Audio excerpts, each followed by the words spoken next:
प्रणाम। एक विनती है आपसे। कहिए राजन। पिछले कई दिनों से मेरे स्वप्न में तेरे पिताश्री आ रहे हैं। मैंने ब्राह्मणों से भी इसका अर्थ पूछा तो उनका कहना था कि तुम्हारे पिताश्री को शांति नहीं मिली, उनके लिए पूजा करनी हो, यज्ञ संपन्न करना होगा। आप तो परम ज्ञान का स्वरूप है, तो विनती है आपसे कि पूजा विधि आप ही के हाथों से हो, जो मेरे पिताश्री तक पहुंचे, उन्हें मुक्ति मिले, जीवन मरण के इस चक्र से वो मोक्ष पाले। अवश्य राजन।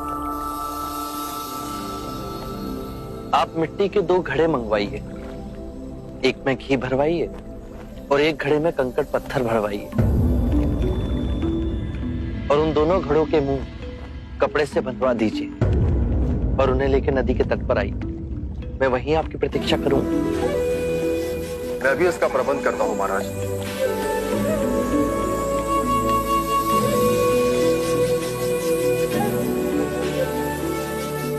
महाराज, अब आप इन दोनों घड़ों को पानी में डाल दीजिए।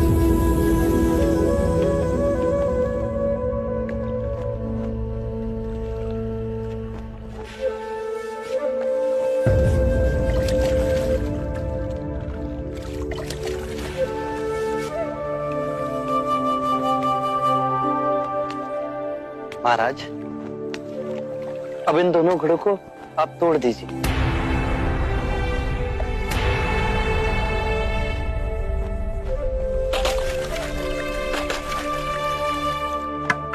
महाराज, अब आप ध्यान से देखिए कि ऊपर उठ पानी पर तैरने लगा। अब बताइए, मेरे या किसी और के पूजा पाठ करने से क्या यह घी नीचे बैठ सकता है? असंभव। ये तो घी का स्वभाव ही नहीं। सत्य कहा आप। उसी प्रकार किसी भी पूजा पाठ, विधि विधान, कर्म कांड के द्वारा पानी के अंदर डूबे हुए कंकड़ पत्थर क्या ऊपर आ तैर सकते हैं? नहीं बुद्ध, ये तो प्रकृति के नियम के विरुद्ध है। तो हम प्रकृति से भिन्न कैसे हुए? हम भी तो प्रकृति का ही रूप है।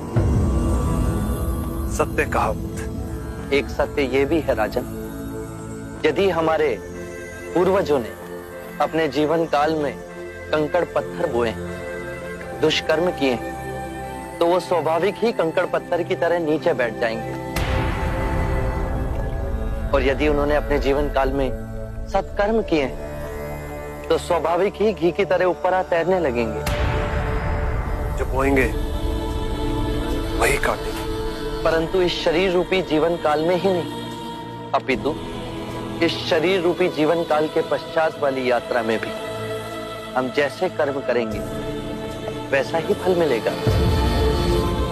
अब बताइए, इस प्रकृति के नियम को कोई पूजा पाठ, कर्म कांड, विधि विधान, यज्ञ हवन मिटा सकता है?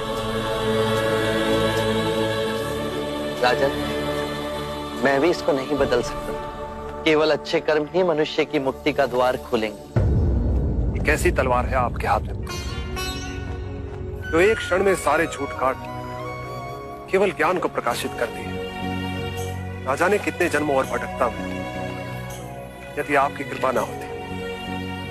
इस एक क्षण में आपने अपनी अदृश्य तलवार से मेरे अहंकार का सर भी काट दिया। धन्य है प्रभु।